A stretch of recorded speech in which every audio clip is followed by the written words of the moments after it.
ebitundu by'ebisinga baabisalako baabitwala bagenda bamusalasalako ebitundu batandikira ku bitundu by'ekyama ebitundu by'ekyama tabinna baabitwala lino eggumba erigatta wano baalitemera ng'oli yatema ennyama nga yatema n'aligiramu ddala byonna ekitundu bw'ati abaddeyo nga muwakana ffe twerabiddeko mire baamusaddaaka mire baamutwalamu ebitundu bye ebyekyama postmortem eraga nti amisinga obukyala bwe bonna era bw'obikkula bw'oti maiti osanga nga bwo tebuliiwo kati kye baakola bwe baalabanga obukyala bwe abantu bajja kutegeera nti bwasaliddwawo twafunyeeko kuyambibwa kwonna eri kampuni tibannange muyite wano ne wano ne wano ne wano yakifuula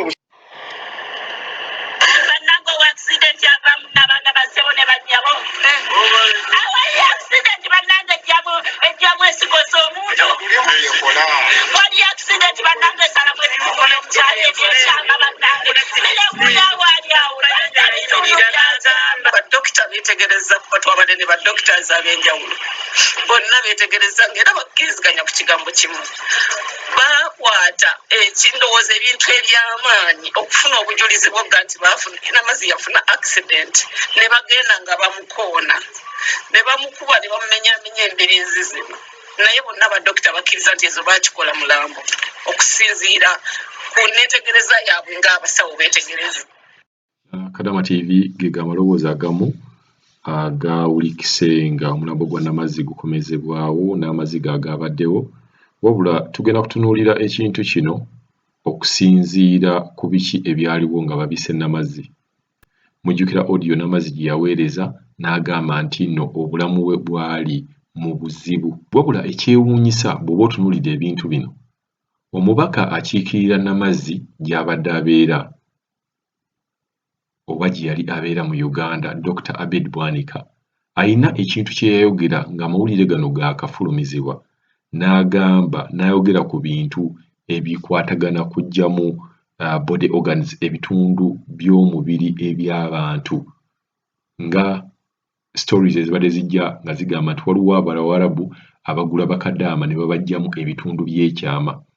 Kyewuunyisa okubeera ng'omwami ono yakyogera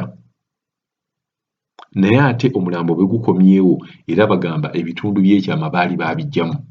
Katusooke tuwulirize Dr. Abed Bwanika ng'ayogera ku kintu kino. Jjukira kino yakyogera nga baakatta Namazzi naye ate bwe kizze era balaga nti ebitundu bye ebyekyama ensigo biki byonna byamuwulidde audios ezo tebiriimu. Y'ono Dr. Abed Bwanika ng'ayogera Namazzi nga yaakafa.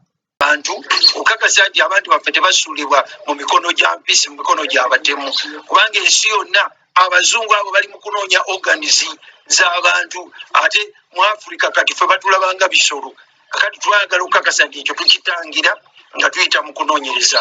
Ffe ne tuli bamativu okusinziira ku butambi bwa Namazzi.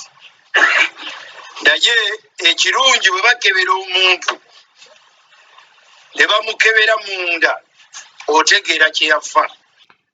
Yoyo abadde Dr. Abed Bwanika emboozi mugiwulidde. Tugenda kubeera nga era tufuna amaloboozi. Muganda wa Mire yayogera ki before yayogera ki biki bye yayogera ku Namazzi era Namazzi abadde muntu ki mu famire y'abano abantu. Tweyongera okubeera nga tubagamba nti bannange ebintu bino oluusi oba buli lunaku bye mulaba ku Kadama TV ne channels endala ne babagamba bakadamu bava ne boogera ebintu bino beboogera ebintu bino bibeera bituufu. Kadamu bw'avaayo ne yeekubira enduulu temulowooza nti n'ebintu bino bibeera bya bulimba. Kuba waliwo audios ezifuluma ne bagamba awo Kadamu alimba. Ofuna otya essimu n'ogamba nti oli muzibu ate n'ofuna essimu. Namazzi essimu yagiyina. Namazzi amanyi abantu abaamutta kuba yagamba nti bamuwulira sizzeemu oba essimu yange bwe mbeera muwulira nga tekyaliko kitegeeza nja kuba nfudde. Yali ategeera kiki ekigenda okujja mu maaso. Naye omuntu bw'aba akomezeddwawo nga mu butuufu paati eggumba lino baalitemyemu eggumba mubeera mutemyeko lyaki ebitundu by'ekyama mubisazeeko mubeera mugenda bikola ki. Kwegamba omuntu bw'ava eri n'agamba nti no Namazzi baamusaddaaka obeera tolina bw'osobola kuwakanira. Kitalo nnyo ddala olwa famire ya Mire Namazzi okubeera nga yafudde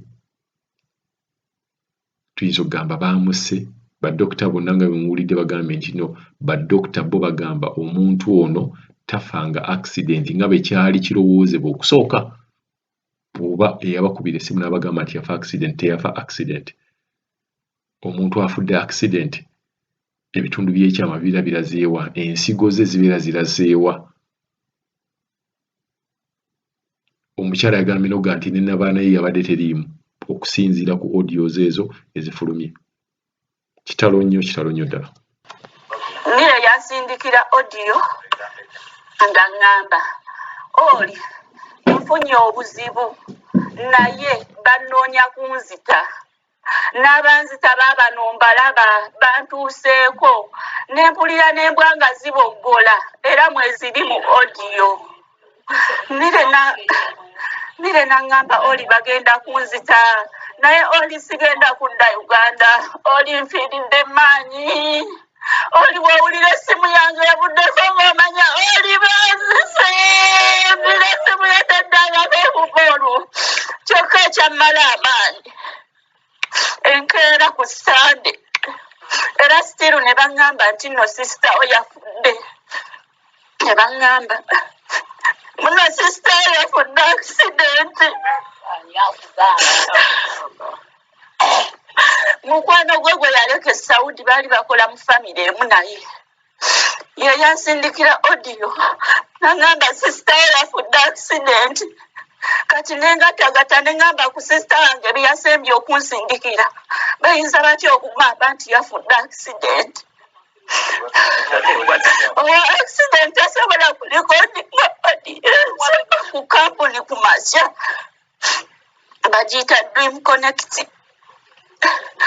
esangibwa Kibulisebo ne twogera nabo ne babuuza nti nno obukakafu mbuggyeewani yali bagambye nenzigyayo essimu yange ne mbatereko odiyenso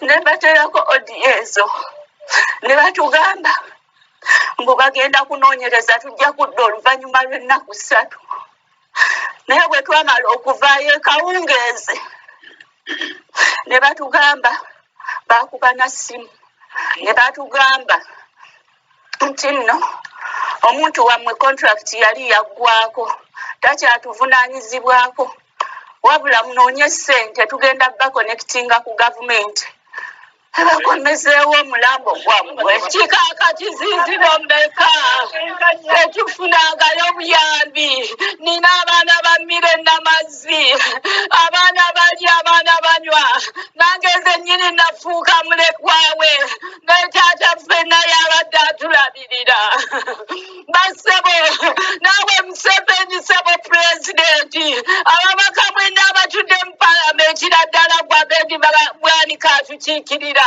tuli babantu bo sebo okino Peter Mayiga mwenna munnyambe mukole obwenkanya njagala omwana wange wano bannange ngenda muzika ngenda mutuusibwako ntya akawunti y'omugenzi ebadde mu sentinale nsibe tetunabikayo naye tetumanyi kubanga ye yaleka abisayiningidde tubadde tubankingako ssente tetumanyi bwe bitambula ssebo kampuni zino ezawandiisibwa okakasa nti batwala bannayuganda okunoonya okufuna emirimu wabweru nazo zeetaaga okwekebejjebwa kubanga bano abalabika nti bakola bantu okakasa nti abantu baffe tebasuulibwa mu mikono gya mpisi mu mikono gy'abatemu kubanga ensi yonna abazungu abo bali mu kunoonya organisi z'abantu ate mu Afirika kati ffe batulabanga bisolo kakati twagala okukakasa nti ekyo tukitangira nga tuyita mu kunoonyereza ffe ne tuli bamativu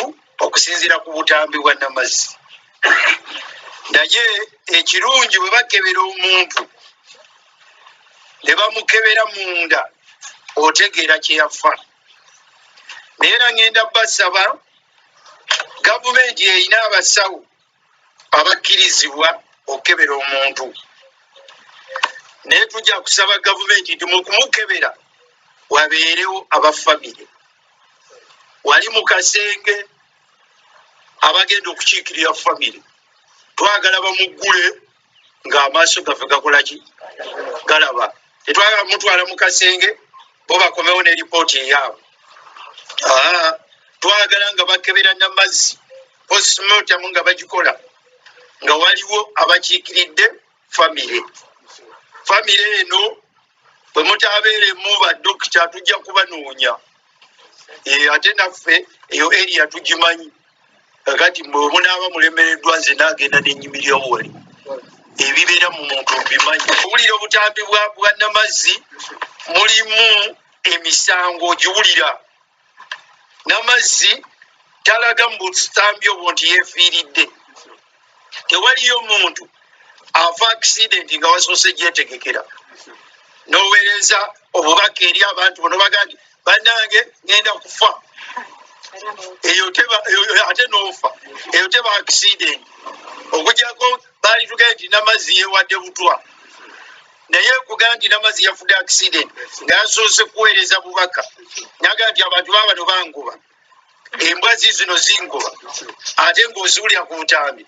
Kakati tusaba gavumenti ya Uganda ensonga eno ebitongole ebinoonyereza ku bumenyi bw'amateeka banoonyereze ku nsonga ya Namazzi. Njogedde n'aba Dream Connect ne baŋŋamba nti sente ezikomyawo omulambo be bagenda oziwaayo, ne baŋŋamba nti n'okuziika kwonna be bagenda okuteekamu ki sente. Ne mbabuuza nti ate compensation kubanga Namazzi abadde alabirira bazadde be, ne baŋŋamba nti ekyo kijja kusinziira ku biki bye basanze mu mulambo. Tuzze tubyogera nti oba oli awo waliwo n'okulagajjala eri gavumenti yaffe eno neebeera emmanduso. Kituufu muwala waffe yagenze naye ayinza okubeera ekisumuluzo ekigenda okuggulawo ebisigadde kubanga si yasoose bangi. Dr. Abedi ono babadde nnyo ku rediyo nga babyogerako naye ng'ekintu tekinnakutuukako oyinza okulowooza oba tekiriiyo. Nange oluusi mbadde mbibuusabuusa mpulira nga boogera human trafficking nga ngamba oba oluusi tebiriiyo, ne mpulira nga bagamba nti ebintu eby'omunda amawuggwe, ebibumba, ensigo bya ttunzi nnyo. Neesigala nga neebuuza naye byo bituufu? Naye olwaleero kino kitulaga ku byo kubanga teri muntu ku nsi amanyi lunaku lwagenda kufa, ne muwala waffe teyamanya lunaku lwagenda kufa. Era nze ng'omukulembeze tewaliwo asobola kukimmatiza nti yagenda ebbali n'alikoodinga eddoboozi n'agamba bannange munsabire ngenda kufa era n'afa accident.